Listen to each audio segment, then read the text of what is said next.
Good evening, everyone. See some familiar faces. Good to see you, Mary. Willa. I got a special slide for you at the end, okay? So I've done this program a lot, but my first real connection with Georgetown or Scott County was the old Georgetown Cemetery and the really special program we did with the marker dedication in November of this past year. So thank you for having me here, Scott County Public Library and the Scott County Historical Society as well. My name is Steve Phan. I serve as the Chief of Interpretation at Camp Nelson National Monument. It's a national park site in Nicholasville or Jessamine County. And I think a lot of people have been to or have heard of, have family members connected to the National Cemetery, Camp Nelson. We're actually located north of the National Cemetery, and we're actually separate federal organizations or agencies. We're the Department of the Interior. The cemetery is managed by the Department of Veteran Affairs, actually. And people mix us up a lot. Actually, I got a call from the director of the cemetery today, like, hey, we got a package for you delivered to us today. So they actually brought it, it's an interpretive sign, and their staff brought it over to us today. So, but you'll see our sites are historically linked, and Camp Nelson is a really, really complex Civil War site. It's a civil rights site as well. And there's a lot of actually connections to Scott County. And you're gonna see and hear about the stories of some of the men that marched off from this area, joined the U.S. military during the Civil War. So let me get started here. As I mentioned, Camp Nelson is actually one of the newest units of the National Park Service. We call it the National Park System. There's over 400 units, including, think about some of the most iconic national park sites: Yosemite, Yellowstone, Grand Canyon, right? Glacier.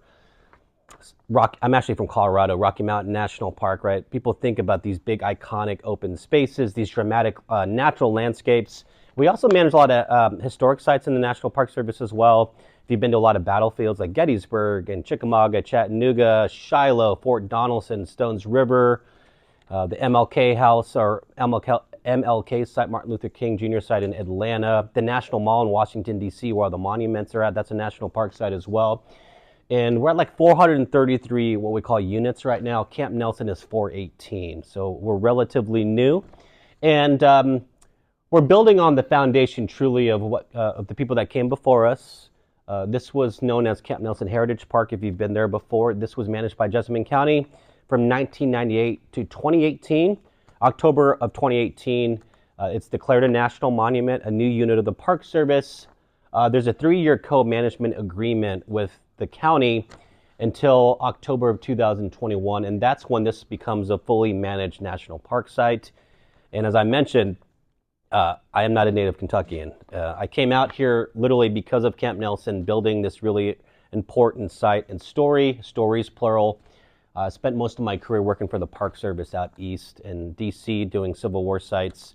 I started as an intern at Gettysburg National Military Park back in 2012. So never thought I would end up in Kentucky, but here I am today. So I feel like I've been here a while now because, and Mary's heard this before, I start correcting people when they say Louisville, right? And when they say Versailles, I'm like, it's Versailles, okay?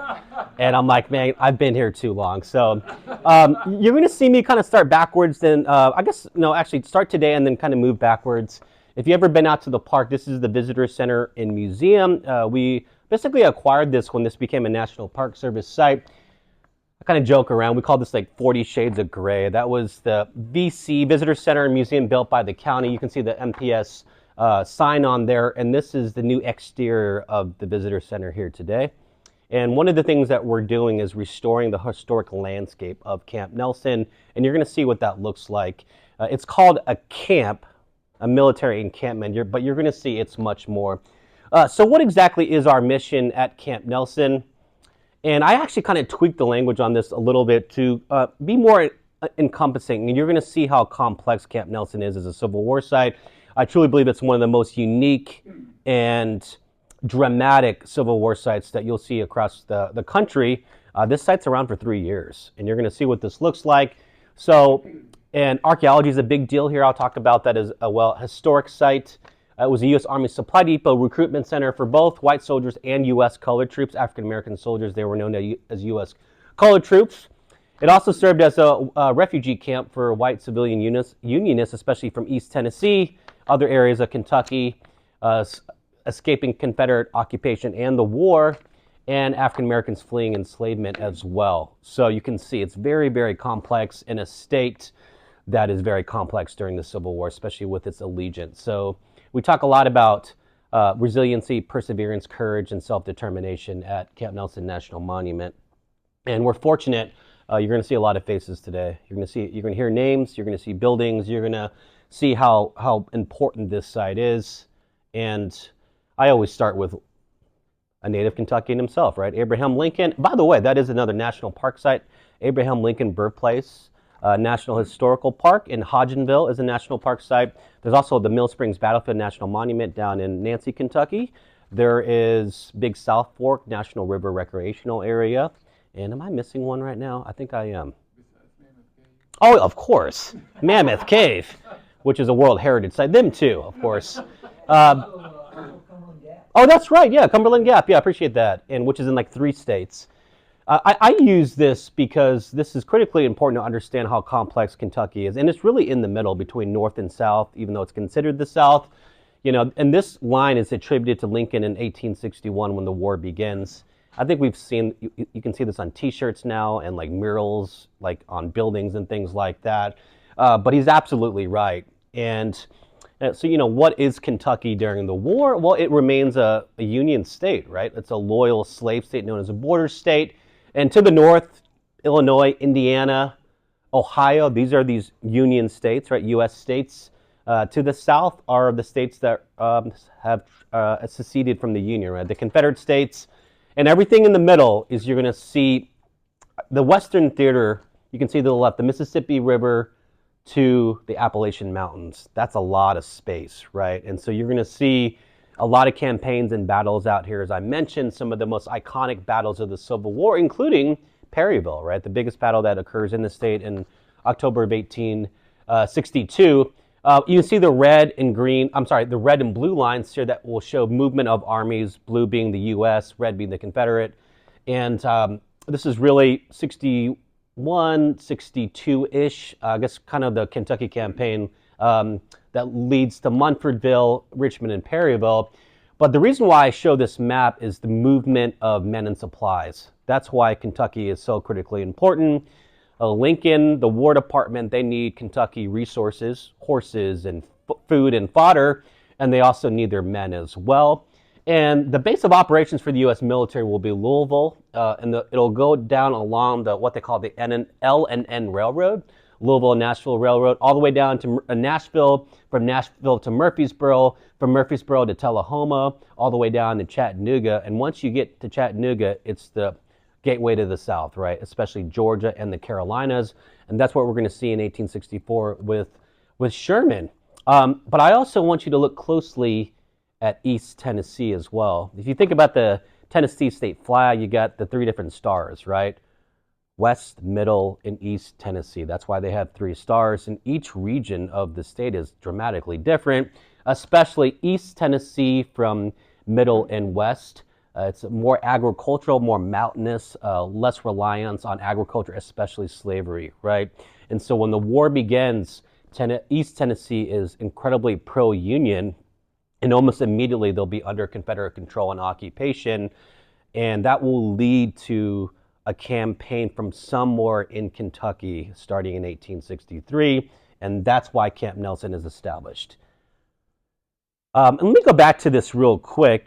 Think about Lincoln's second vice president, Andrew Johnson, right? He's from Greenville, Tennessee, East Tennessee. He's the only senator from a southern state that's seceded that stays loyal to the U.S. government, and that's a big deal. And he represents a lot of Unionists in East Tennessee. And as early as 1861, Unionists, including Andrew Johnson, are calling for Lincoln and the U.S. military to lead a campaign to liberate East Tennessee. If you've ever been down to Camp Dick Robinson, which was the first kind of Union base in the state, they wanted to launch a campaign there in late 1861. They just didn't have the manpower and logistics to do it. They're going to do it 2 years later in 1863. So This is what we're looking at now. In April of 1860, you might recognize that name, Ambrose Burnside, from Antietam, also from Fredericksburg. He commands the Army of the Potomac at the U.S. defeat at Fredericksburg in December of 1862. He's out of work at the end of January 1863, and they send him out west to take command of what they call the Department of the Ohio, which consists of most of Kentucky, Ohio, Indiana, Michigan, Wisconsin. I call it the Big Ten, right? So he makes his headquarters, I know, that's kind of funny, right? Makes his headquarters in Cincinnati. And one of the things, his first priority is to lead a campaign into East Tennessee. And Burnside realizes in order to do that, he's got to establish a supply depot. And that's exactly what happens. You can see the date there.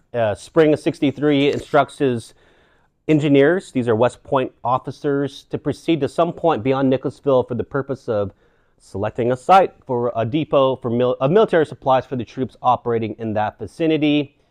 And we love maps, right? And so you can see Ambrose Burnside with his notorious mutton chops there. And this is the Central Bluegrass in 1863. In the middle of the map there, you can kind of see that line right there. They call that the Lexington-Danville Turnpike. We just call it the Nicholasville Road, or US 27. So there was the Kentucky Central Railroad. It went down to Lexington, from Lexington down to Nicholasville, and then it stopped. And from 6 miles south of Nicholasville proper is where they'll establish this base. And they build it right along the road, and you can see why. To the west and the south is the Kentucky River. Okay. To the east is the tributary Hickman Creek, and I think a lot of us have seen the Palisades before, right? Crossing the river, it just drops 200 to 400 feet. So Camp Nelson is naturally defended on 3 sides. That's why the Army builds it right along the road on this high plateau between the river and the creek. And I think this is critically important to understand, and this is very specific why they build Camp Nelson. And where it's at, by the way, too, between the 27th and 29th by the direction of Burnside. This is the chief engineer. We selected a large depot, as I mentioned, remember, 6 miles beyond Nicholasville. And if you go from downtown Nicholasville from basically 27, you go 6 miles south, you're at the park. Between a bend of the Kentucky River and Hickman Creek on its west side, distance from Lexington on the Danville Pike, 18 miles. And that was basically from Camp Nelson to downtown Nicholasville. Downtown Lexington. I live off Man of War, just east of the Summit area. I'm about 14 miles from the park, right? So it's spot on. And it takes me about 25 minutes to get to the park. And they've been instructed by General Burnside to fortify the area, embracing 4.5 square miles. What's very interesting about Camp Nelson is how quickly it develops and how dramatically it evolves during the course of the Civil War. Each year at Camp Nelson is different. And you're going to see what I'm talking about. Okay, so as I mentioned, to the west and to the south is the Kentucky River, and to the east is Hickman Creek. So this site is naturally defended. The only vulnerable spot is from the north. So if the Confederate Army was to attack, they'd be coming from the north, attacking south. And if you remember in 1862, the Confederates take Lexington, they take Frankfort, right? So the state has been exposed to Confederate raids and invasions before. And so the Army will build a system of fortifications here. And this is critically important to understand the relationship between Kentucky and the institution of slavery, right? So as I mentioned, Kentucky is a loyal slave state, right? Slavery is legal here. It's protected by federal and state law.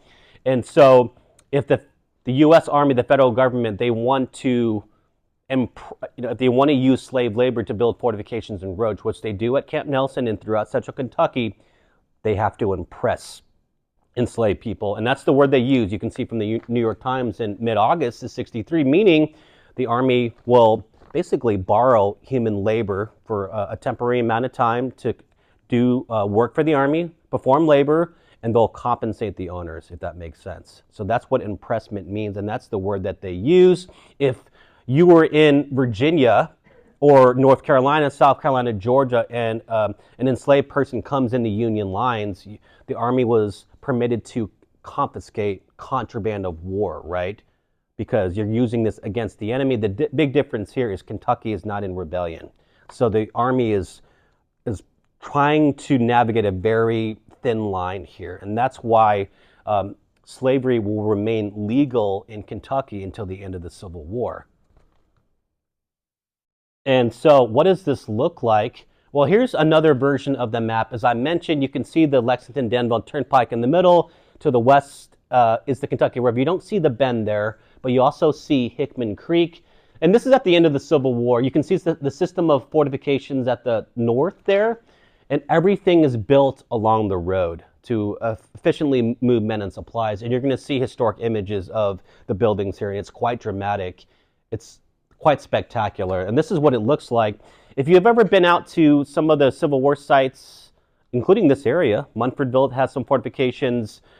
Fort Duffield near West Point has this gigantic fort.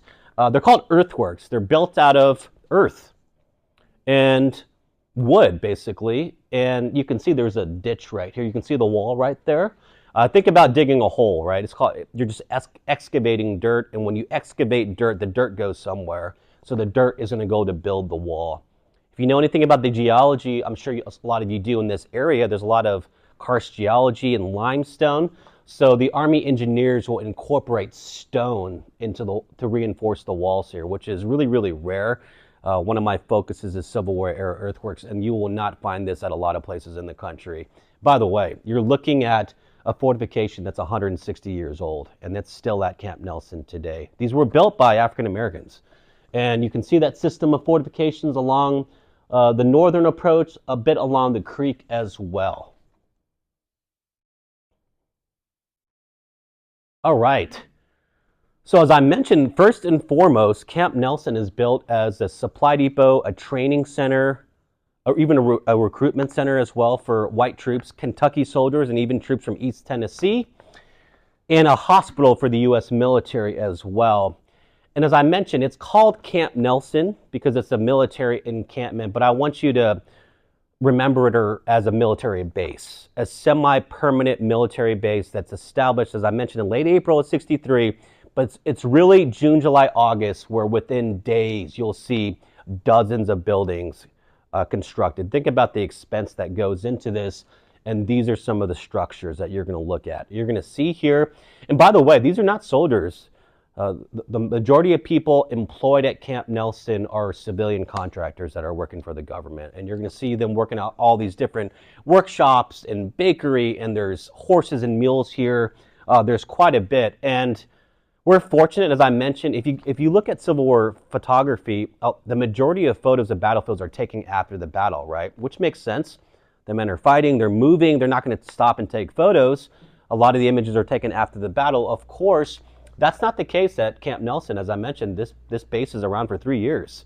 It's deactivated fully in 1866, so a year after the Civil War. So the Army put a lot into this place. They spent a lot of money too. Okay, so by the way, I mean, look at this building here, right? So by the end of the Civil War, there were over 300 wooden structures at Camp Nelson. And the base occupied over 4,000 acres. It's one of the largest military installations constructed, expanded, and developed by the U.S. Army during the Civil War. This was the U.S. Army headquarters at Camp Nelson. You see that nice little decorative tower there. The fence line, that's a nice little picket fence there, right? And an ornamental fountain as well. So they even had fountain in front of some of these buildings. You're going to see where they get the water. Remember, it's on top of that high plateau above the Kentucky River. Remember that, okay? And as you can imagine, as historians, we spend a lot of time looking at these images, right? We have the maps. We know where the majority of buildings are at. So we're trying to determine where the photographer took the photo. We're trying to identify buildings and locations and things like that. And I'm sure there's some bakers here. Here's the U.S. Army Bakery. Pretty cool, right? You can literally see U.S. Bakery there. You see all the flour barrels there? It says fresh bread on the building. So you can imagine for the soldiers and the civilians here, this was a big deal.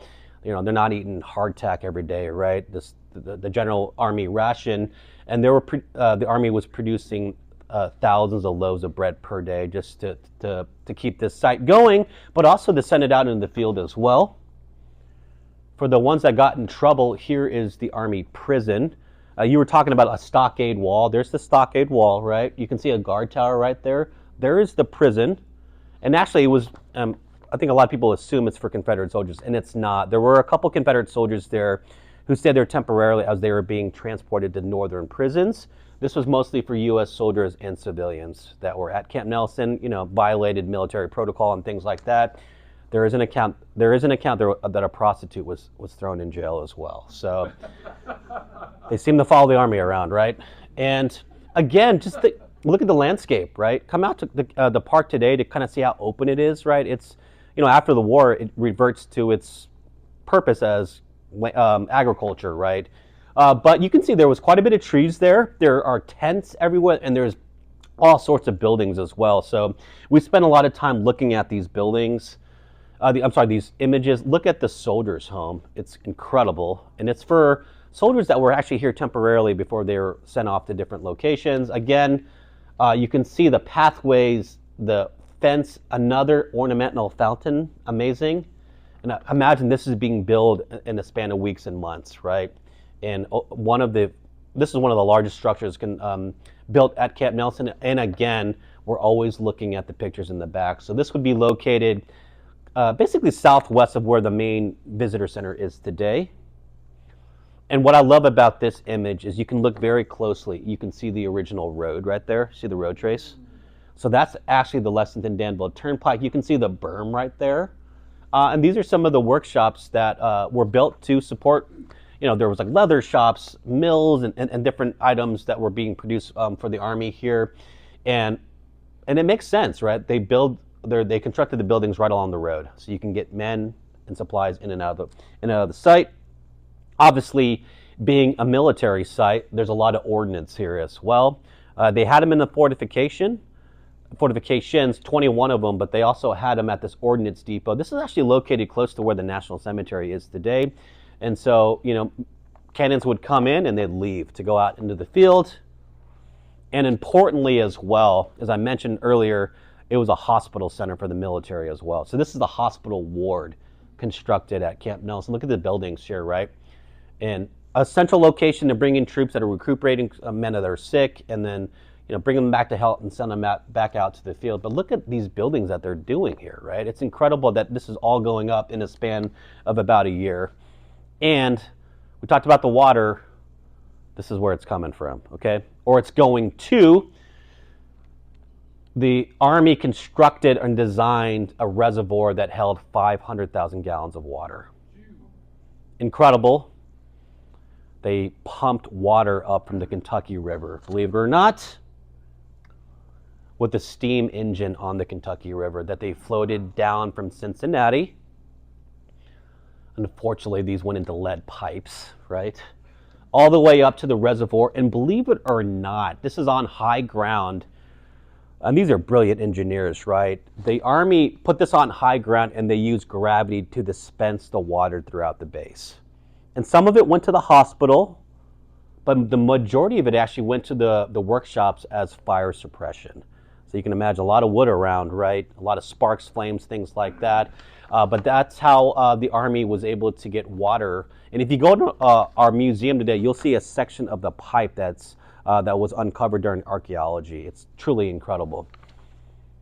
And those ornamental fountains were fed by this, believe it or not. Those abutments are still there. They're under the Kentucky River right now. Okay, so one of my favorite images of Camp Nelson, because you're looking north right now, basically from the National Cemetery.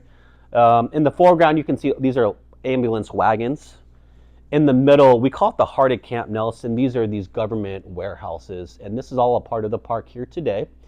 And I think, who's been to the park before? Has anyone? Okay, Mary, I see you a lot. I know Will's been there as well. I think a lot of people have probably seen the White House as you're driving south, right, along 27, and then you see the National Cemetery right afterward. The White House is right there. You can literally see it on the landscape, and it's pretty darn cool. So as I said, this will be developed quite rapidly in 1863. And by August of 1863, the Army leads the East Tennessee campaign from Camp Nelson. General Burnside makes his way down from Cincinnati. He goes to Lexington, and then he makes it to Camp Nelson, I believe, August 12th. And on August 16th, the Army will start marching down the road south towards East Tennessee. And this is the big program we had for the 160th in 2023. And it was a lot of fun. You know, these men marched into Camp Nelson, followed by this wagon and mules, and they liberated East Tennessee. It's really, really cool. If you read the accounts of it, when the procession marched into Knoxville, the troops that were leading the advance of the Army came from East Tennessee. They were going home, right? They were basically freeing their families. It's a brilliant campaign. I think not a lot of people think about it anymore when you talk about the Civil War.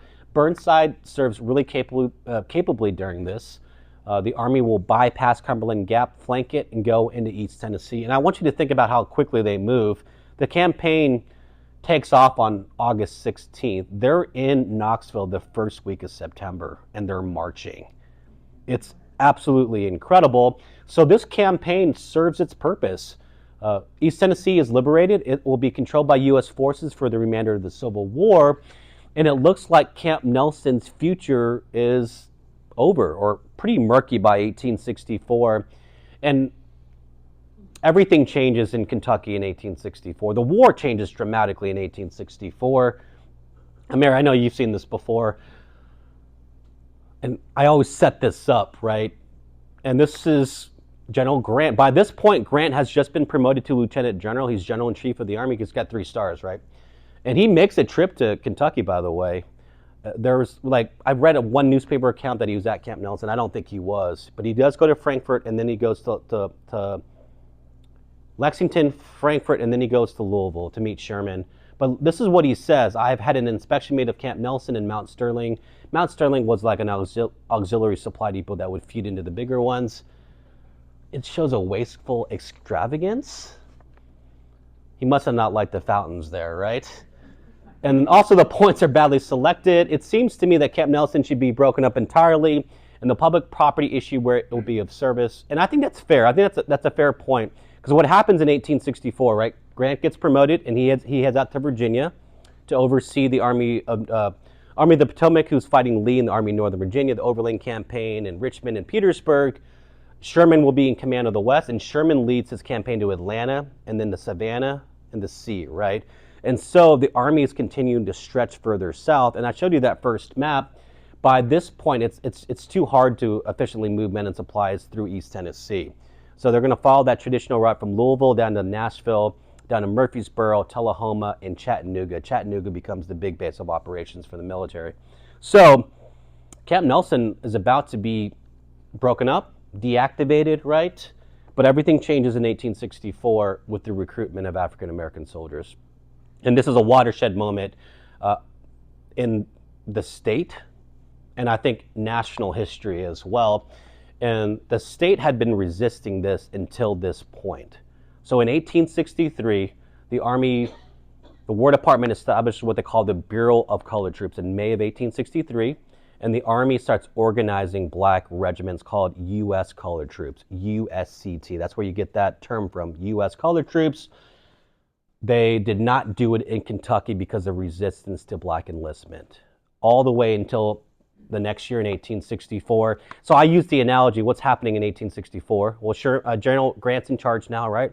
He's trying to get every single U.S. Army in motion at the same time. He wants to use the numerical superiority of numbers and supplies and things like that. But he also realizes there's a lot of war weariness going on. Lincoln's up for re-election, right, in November of 1864. So Lincoln, Grant, Sherman, the War Department, they push all the chips in the center of the table. And if that means that Lincoln is basically broken his promise to Kentucky that I'm not going to touch slavery, he's going to do it.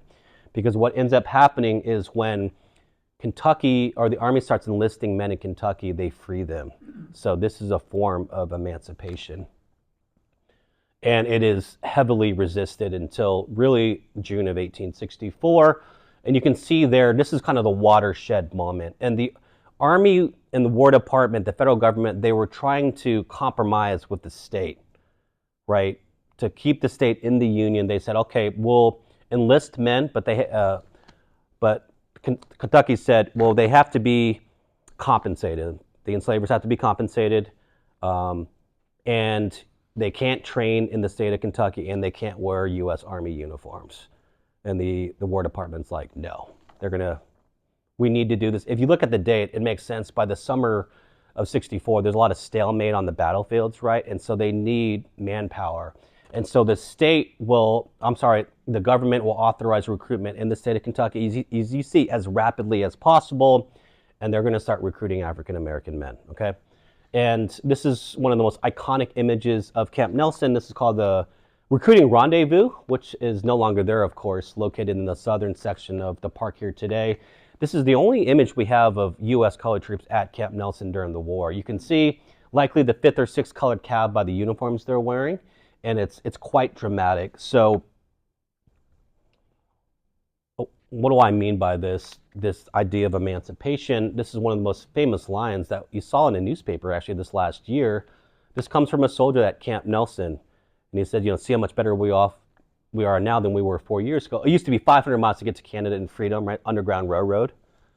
But now it's only 18 miles from Lexington, right? So men by the thousands will go to places like Camp Nelson to join the Army. And if they are slaves and they join the Army, they free themselves. Okay, we call it self-emancipation. So you see, as war often does and did during the Civil War, military and political policy will lag behind. The breakdown of slavery happens on the ground with the Army. So here's a map that we have in the visitor center here. You're going to see all these different locations. I'm sure a lot of you have been here before at these places. There's going to be 8 recruiting stations in Camp Nelson. And you're going to see some smaller ones that are our training sites. But the big one, Louisville, Camp Nelson, Covington, Bowling Green especially as well. And these are based off congressional districts, by the way. That's how they organize this, okay? And think about this. Middle of 1864 until the end of the war, the Army will begin enlisting men here. They're a year behind, and the total number is almost 24,000 enlist in Kentucky in a regiment. That is a dramatic number. That is second to Louisiana. And they do it a year later. And if this started earlier, this would likely be closer to 30,000, okay? And African-American soldiers were very clear about what they fought for. I think a lot of people have heard of Frederick Douglass. And if you've seen the film Glory, he's featured for a few minutes in there. Unfortunately, they don't show that his sons are in the 54th Massachusetts. His sons serve in the regiment, right? And for African-American soldiers and their families, they're fighting for more than just this idea of freedom. It's manhood, equality, the rights of citizenship. Or we're going to see that contested throughout the course of the Civil War and afterward as well. And these are some of the men that joined the Army at Camp Nelson. And we have their images and we know a lot about them because they left records for us. If you recall my friend, gentleman on the left, Samuel Trueheart, he's featured in the Simpsonville documentary about the Lost Massacre. He makes his way down Camp Nelson, joins the 5th U.S. Colored Cav. And then after the Civil War, he goes out west as an exoduster and helps set up Nicodemus, which is this black settlement out west. There's a national park site there today. And you see Elijah Mars in the middle there. He joins the 12th U.S. Colored Heavy Artillery. He is the co-founder, of Simmons College in Louisville, which is a historically black college.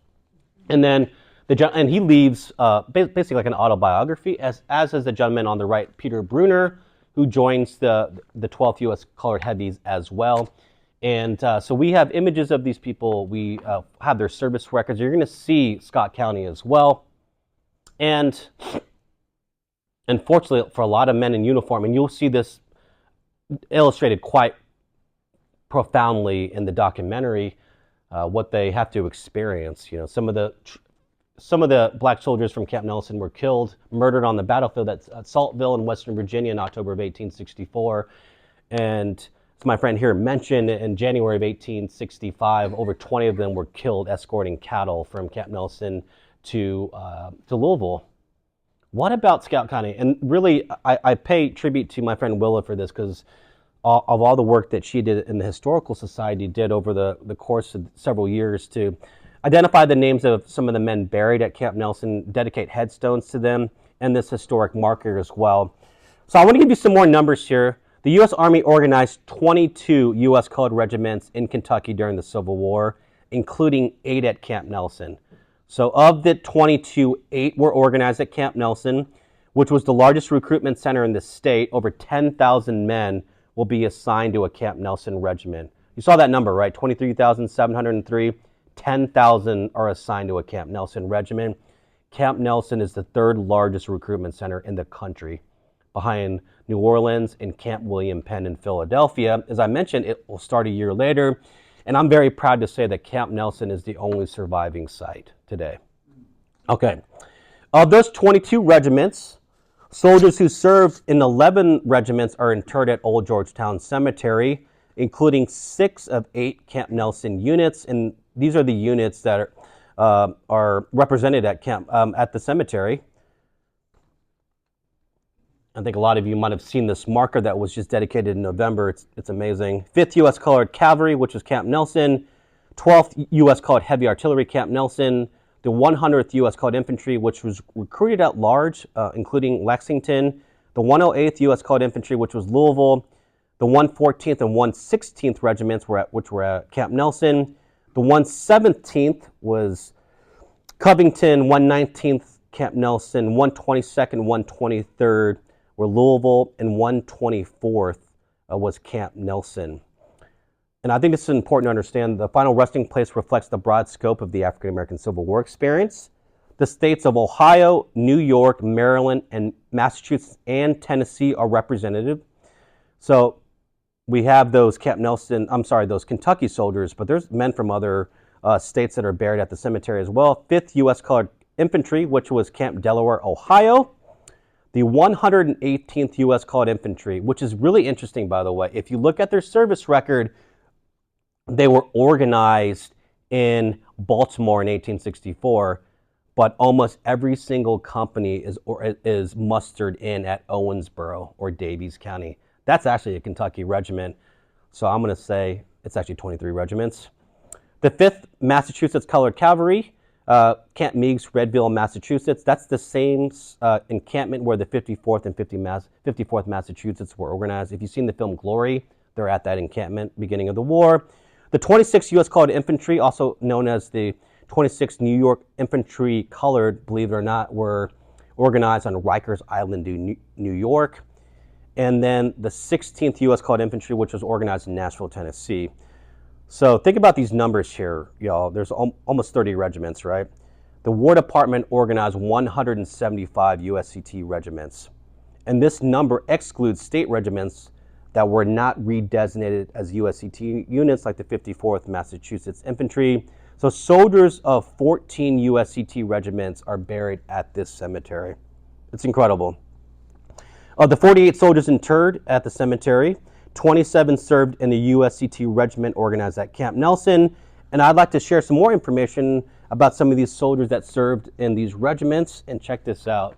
We love primary source records, right?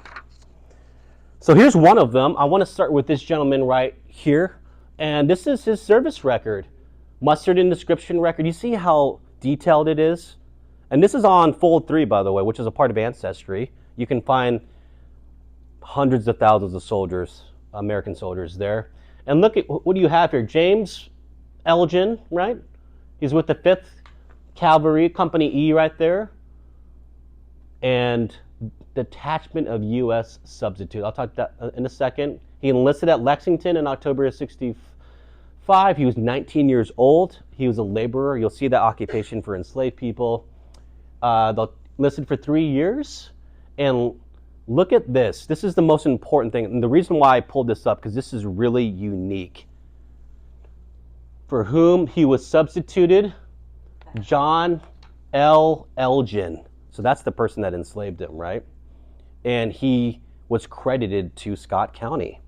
So this Elgin paid for, basically, Elgin to go serve in his place, if that makes sense. Because in Kentucky, they're drafting men to join the army, right? They're drafting white men, and they're like, well, I got someone that can serve in my place. That's really unique. You hear a lot about substitutes during the Civil War, right? You hear about very wealthy people that are hiring substitutes so they don't get drafted. You often don't hear about black substitutes, but it happened here in Kentucky. And this is truly incredible. And check this out. Here's his substitute volunteer enlistment. It tells you right there, state of Kentucky, right? Town, Lexington, Scott County. He made his mark right there. That X, that's his mark, right? That's really, really cool to see. And who he was a substitute for. All right, so let's talk about another soldier here. As I said, I want to just quickly describe a couple of the men that are buried here. So there's another soldier named Granville Taylor. He was 18 at the time of enlistment. Think about how young that is. Company K, 12th U.S. Colored Heavy Artillery. He enlisted and mustered in September 28th, 1864 at Camp Nelson. He mustered out of service, listen to the date, April 24th, 1866 at Louisville. And then this next soldier, you can see his headstone there, James Sinclair, 20 at the time of his enlistment. He was a private in Company C, 114th U.S. Colored Infantry, enlisted and mustered in at Lexington on June 24th, 1864. And what's really incredible about the 114th and its sister regiment, the 116th, they get sent out to Virginia, and they're fighting in Petersburg and Richmond. When Richmond falls, the 114th marches into Richmond. The 116th follows Lee out to Appomattox, and they're involved in the final major campaign of the Civil War in Virginia, which is truly incredible. And he is mustered out April 2nd, 1867, where? Brazos, Santiago, Texas. Over 25,000 black soldiers are sent out to serve along the Texas-Mexico border after the Civil War, because France has control of, Austria has control of this. They have a kind of a puppet emperor there, Maximilian, right? And the U.S. is trying to maintain control of the Western Hemisphere because of the Monroe Doctrine. Excuse me, I said Truman Doctrine long after. But believe it or not, there are Kentuckians that are out in Texas until 1867. And a lot of these men, by the way, they either muster out of the Army at New Orleans. Some of them are buried at a national cemetery in New Orleans. Okay, a couple more names there. You can see James Sinclair. So, well, if you have, a chance to, and I think you can do it here at the library, right? Do they have access to Fold 3 and Ancestry? We have library access. Okay. Yeah, see if you can get into, so Fold 3 is the military database connected to Ancestry, and you can just find the records there. We, as historians, we really appreciate the enlisting officer that has good handwriting, right? So you can really break this down. But you can see James Sinclair right there, Camp Nelson, Scott County. He's only 20 years old. You can see eyes, hair, complexion, 5'8". When he was mustered in, owner's name, Maria Sinclair. See? Pretty cool. And in honor of Willa, of course, and you can see members of the 12th U.S. Colored Heavy Artillery. We were here on November 23rd when they unveiled this marker here. It was, you can imagine, we were so proud to see Camp Nelson on there. And it's a really, really special site. And I know that more headstones are being dedicated there. And I want to talk about a couple more names before I kind of move forward with the end of the program here. There was an Andrew Beatty.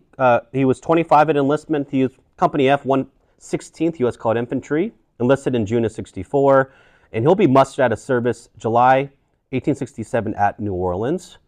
And then there's Parker Bradford, 18, Company D, 119th U.S. Colored Infantry, mustered in March of 65 in Lexington, mustered out April 1866 in Louisville. And believe it or not, listen to this last name and his age. Jarrett Smith, private, 53 years old at enlistment. 53. Company B, 124th U.S. Colored Infantry. Look at the date, April 24th, 1865. Lee surrenders on the 9th, right? Lincoln's assassinated on the 12th, dies on the 13th, right? The war is pretty much over within the next month, and the Army is continuing to enlist men at Camp Nelson, and I'll tell you why at the end. and he'll serve until October of 1865. So the 124th Regiment is really special. It's called the Invalid Regiment. So they assigned older men, you can see here in their 50s, even 60s, and then young boys under the age of 15 to the regiment.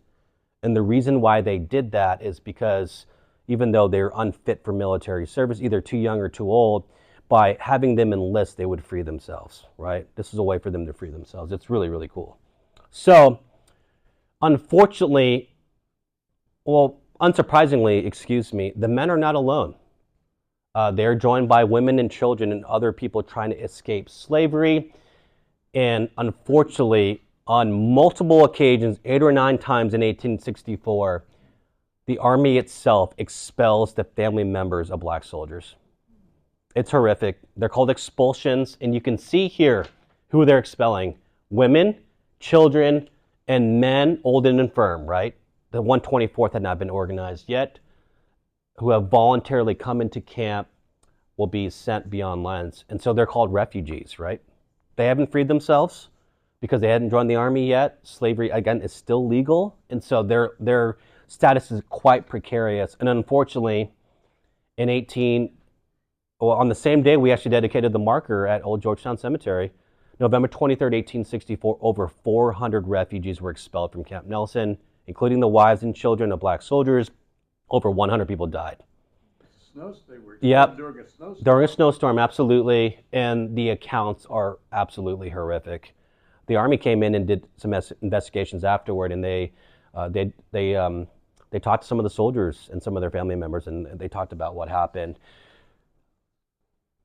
One of the most horrific incidences that occurred during the Civil War. But according to the quartermaster there at Theron Hall, this evil led to good. And so what happens in response, the Army establishes what they call the Home for Colored Refugees at Camp Nelson in 1865. So around this time is when this site is established. Okay, so you're going to see these government buildings here. There's a school, there's an office, there's a mess hall, and there are these row houses or cottages that are made for duplex. They're duplex cottages for families.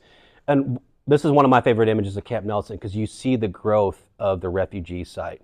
The Army also changes policy as well, allowing any refugee to come into Camp Nelson, okay, or any federal or Army site. And so you see the refugee population swells, and so you see tents, Army tents, those are Army tents, and you see like shacks there. You just see the growth. And by the summer of 1865, there's over 3,000 refugees at Camp Nelson. So I want you to look at these 2 rows here. This is the same area. You see that? It's looking a different direction. If anyone's read Dr. Amy Taylor's Embattled Freedom, she's the professor of history at the University of Kentucky. This book won a lot of awards. This is the cover of her book. So this is Camp Nelson. These are refugees. These are family members of African-American soldiers. There's a lot of unaccompanied minors here, right? People that just made their way to Camp Nelson. It's a really, really special site. And yeah, so Camp Nelson will remain active, as I said, and really until the summer of 1865 and fully deactivated in 1866. So I'll come to my conclusion here. And so, what are we doing here at Camp Nelson? Well, one of the things I wanted to show is kind of the development of the site since the Park Service has been there. Really, I got here permanently. I moved out here in 2021. So I know, this site became a national park site in 2018, but it's really 2021 when this really started taking off, and we were coming out of COVID as well. So as I mentioned, a lot of people would get confused, and we still get calls weekly about the National Cemetery, but until the signs have really helped. And so you can see the National Cemetery, this is going south on 27. The National Cemetery is right behind us, just south of us, and Camp Nelson National Cemetery, National Monument is just directly north. I'll share real quickly, by the way. Camp Nelson National Monument, or Camp Nelson National Cemetery, it would not be there without Camp Nelson, the Army base, if that makes sense. During the Civil War, there were 4 cemeteries at Camp Nelson. They called them graveyards. Graveyard number 2 was what became the National Cemetery.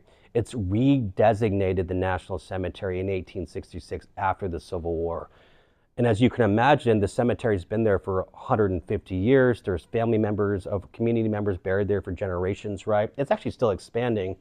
So Camp Nelson, the cemetery, is much older than Camp Nelson, the historic site, if that makes sense. If you go to the old section of the cemetery, I believe sections A through E, those are the original Civil War interments at Camp Nelson, the Civil War dead. You'll actually see headstones that say employee on them. Those were the government employees that died at Camp Nelson.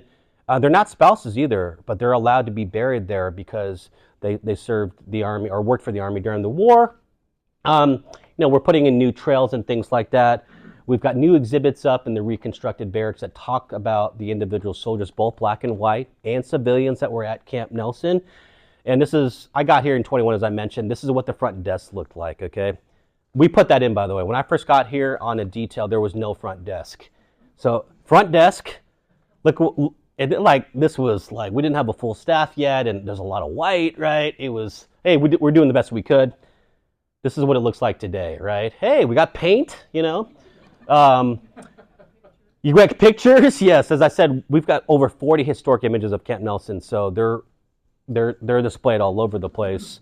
And when I forget, again, we had this kind of cool exhibit about photography at Camp Nelson, and now we've got a store. Cool, right? I call it monument merch, okay? So it's pretty cool. Here's the hallway leading into the museum area. You remember this. We didn't have much. We've got a brand new exhibit that talks about the fortifications and who constructed them. And these are from the National Archives, by the way. Pretty cool there. If some people have been to the site before, I know the county did a lot of archaeology there under Dr. Steve McBride, and they rebuilt one of the forts after excavation called Fort Putnam, which is located just east of the visitor center. And they did a great job. You can see these are some pretty old, like late 90s, early 2000s. A couple summers ago, we replaced all the wood at the fort. And Where's the cannon? oh, you'll see. I'm sure I added it. We'll see if I did or not. I might have forgot. And again, this is what the visitor center looks like after we call so we're trying to restore the historic landscape, bring back some of these buildings, make it look like a historic site, right? I'm sorry. There's the visitor center here today. Snake rail fencing, you see them at historic sites, battlefields, right? We had this really cool trail crew come in and help us build this along the western property of the park. As we were talking about, have a chance to watch it. It's a spectacular documentary, and the work is ongoing to determine if it really is the mass burial site. And our hope would be that the remains would be disinterred and reinterred at Camp Nelson National Cemetery, where these men enlisted and joined the Army. And Mary knows how proud I am of this. This took about 3 or so years. We got cannons, so pretty proud of this. These got delivered like on February, I think was it Valentine's Day or maybe the 15th? And it was like a torrential downpour, and you can see we got them delivered to the park.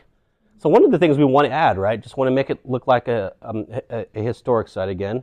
So which one's Matilda? The one on the left. Okay. So named after Matilda Fee, John Fee's wife, the founder of Berea College. We're going to do a contest soon to see what we're going to name the big parrot rifle, okay? So I'll post that on social media. Let me see what this last slide is. I'm going to push this forward here, and okay.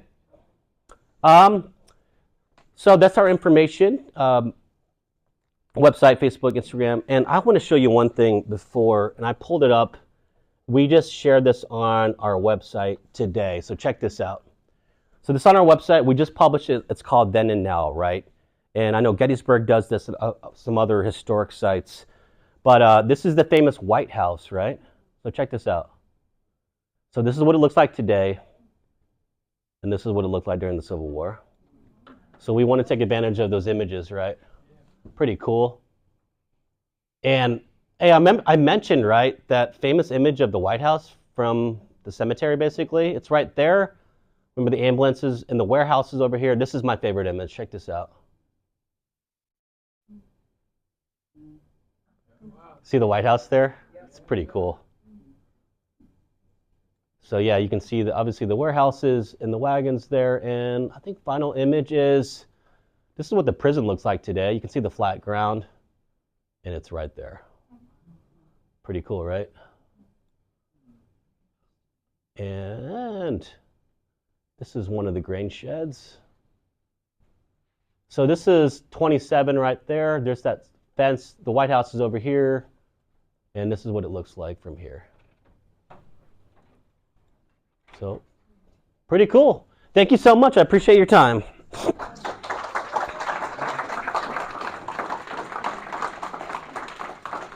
Are there any questions? Any questions? Yes. You finally got around to mentioning the fees towards the Yes. end, but you didn't say much except for the cannon. But I seem to remember when I was doing research a long time ago that John Fee had quite a. Yeah, sorry, I had some mix up on my slides there, but I want to show you something real quick. So if you go on our website, we got a really great website, and you can go to, by the way, there's talks about the water station, the prison, the cemetery. Here we go.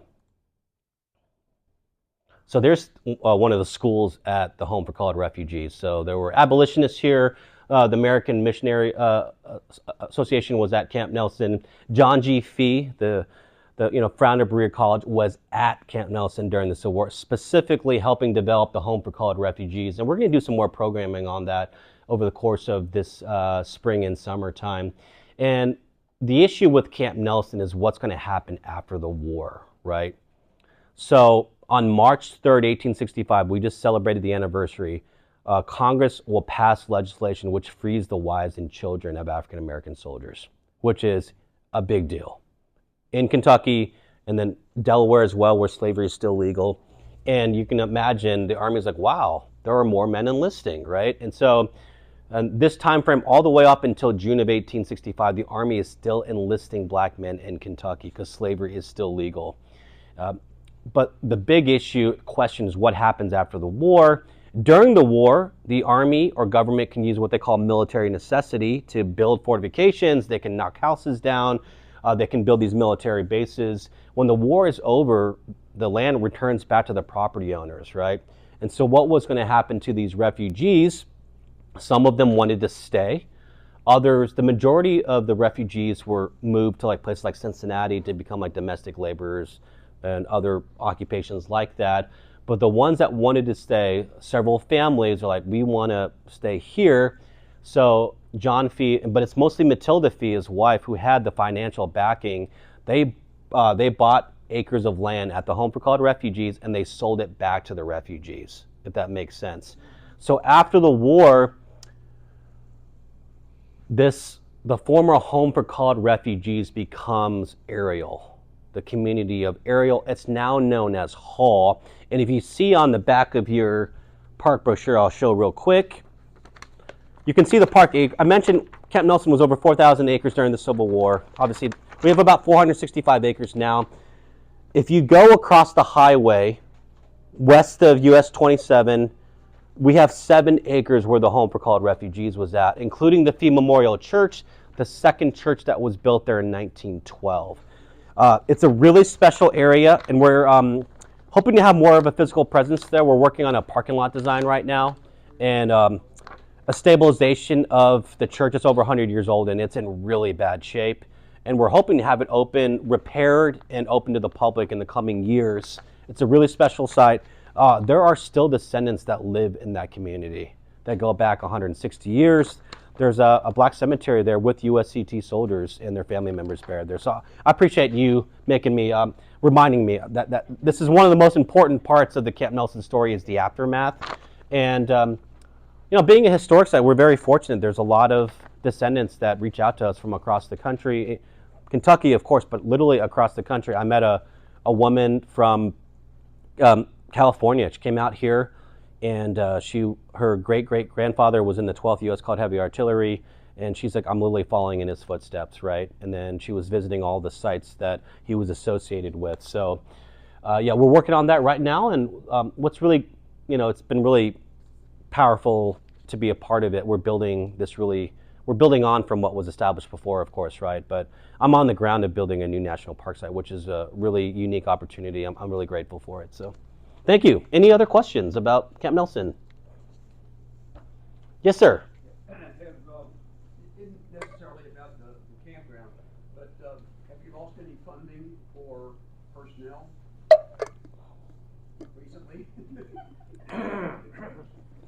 Tell it like it is. Yeah. It's hard We lost some personnel. But they might be coming back soon. So that's as much as I can say right now. So we're pushing forward as best we can right now. The troops that you talked about herding the cattle, was that between Simpsonville and Louisville, or between Shelbyville and Simpsonville? They're killed at Simpsonville. And they were killed off 60, Mm-hmm. and they were killed on the south side. They were buried on the south side. We think so. Yeah. Mm-hmm. I saw it years ago. It was on the south side. Yeah. But I can't find it now. Well, there's a memorial site now. Have you seen the memorial site for Simpsonville with the heads? Right near Webb Road. Yeah, there's I'll have to go back there. yeah, memorial headstones for the soldiers there that was dedicated by the Shelby County Historical Society, I think 2012, and the site that the state archaeologist is investigating is close to there. I don't want to share the exact location because it's on private property, but we're feeling optimistic that this could be the site. If you and I recommend watching the documentary if you all can show it with KET, because there's this amazing map. I think the 1920s or 30s map, and on the map it says Civil War grave. It's a highway, state highway. Man. Yeah, from the 1930s, I believe. And it's interesting. There's a new book that just came out. We had the presenter Joseph Brent come out and talk about the national cemetery system established during and after the Civil War, including Kentucky. And there's no mention of these soldiers, like what happened to these men. The ones that were wounded, by the way, that died afterward, I think there's about a dozen of them. They're buried at New Albany National Cemetery in Indiana. So these other 22 or so men, where are they at? They're likely in this mass grave. So can you imagine how powerful that would be if they were disinterred? Well, obviously with approval from any surviving descendants and reinterred at the National Cemetery. That would be really, really powerful. All these men enlisted at Camp Nelson. So we'll see what happens. I was told recently that they were supposed to go out this springtime to do some more excavating work, but the farmer, the gentleman who owns the property, is a really wonderful gentleman. He's planting right now, and he said it looks like the fall time is when they can get back out there. So we got a lot of calls after the documentary came out. Like literally the next day, someone came and was like, I saw the documentary. I came to the park. I'm like, cool, great. They're like, what happens next? We're like, I don't know. So it's still ongoing. I would recommend if you just go on your phone or go home on your computer. At Manassas National Battlefield in Virginia several years ago, the Park Service came across some graves of soldiers, and it was they were just through science. It was incredible, and maps. They knew it was from the second battle in August of 1862. There were 2 men buried there, and they were also buried with amputated limbs. There was a field hospital by it. Right? Exactly. And apparently through doing, going through the isotopes of the bones, they could tell where these men were from because of the water they drank. Right? And, the Civil War geeks kind of got into it, and one of the guys, they got it down to 10 names, right? They could never fully verify. But the men were disinterred and reburied with full military honors at Arlington National Cemetery. So there is a precedent for this. So yes, I would just search for Manassas mass grave, and you'll find a lot of articles about it. So come down and see us at the park. The grounds are open 7 days a week. We've got about 4 miles of trails right now. You can see them on the back of the brochure. And then the visitor center is open Wednesday through Sunday, 9 to 5. So come out and